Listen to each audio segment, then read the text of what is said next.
The morning sun spilled into the kitchen, painting everything in a warm, golden hue as another day began in our little world. Sarah was always a whirlwind of energy, humming a soft tune while she prepared our morning feast. Marley, young and full of spirit, couldn't keep his tail still. Every clink of the bowl was like a symphony to him. I preferred a more dignified approach. I watched from the counter, waiting for my wet food with the patience of a seasoned observer. Then came the sound that always changed the air, the jingle of keys and the heavy click of the front door locking. Marley froze. The joy vanished from his eyes, replaced by a sudden sharp fear that the world had just ended. He whimpered, wondering if she would ever come back. I didn't even look up. I told him to eat his breakfast. It's a pattern, I told him. A rhythm. But to a puppy, every goodbye feels like a permanent farewell. As the hours passed, Marley became a ghost of himself, pacing the living room floor until his paws must have been sore. He checked the window, then the door, then the window again. His anxiety was a physical weight in the room. I found a nice sunbeam on the sofa. It was the perfect temperature for what I call conserving energy. Marley stopped pacing and stared at me.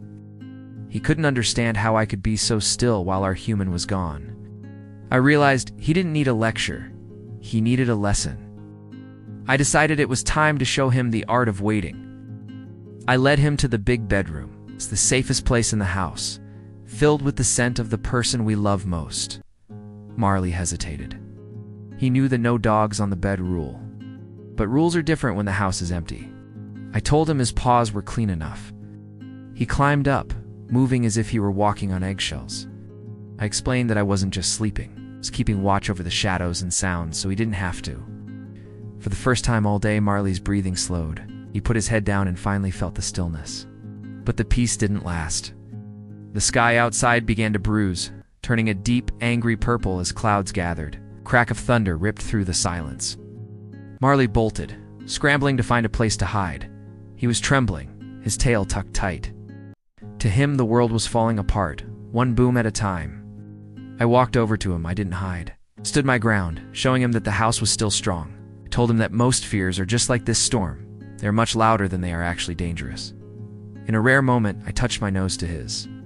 A silent promise that as long as I was here, he was safe. We sat together by the window, watching the rain turn the world into a blur of gray and green. And then, the sound we had both been waiting for. The car pulling into the driveway. The engine cutting out. The door opened, and Sarah was back. Marley was a whirlwind of fur and excitement, his anxiety forgotten in a second. I waited my turn. She always knew. She reached down and scratched that spot behind my torn ear just right. That evening, the house felt whole again. The lamps were lit, casting a soft glow over our peaceful sanctuary. I watched them from the top of the bookshelf. This was my kingdom, and my family was safe.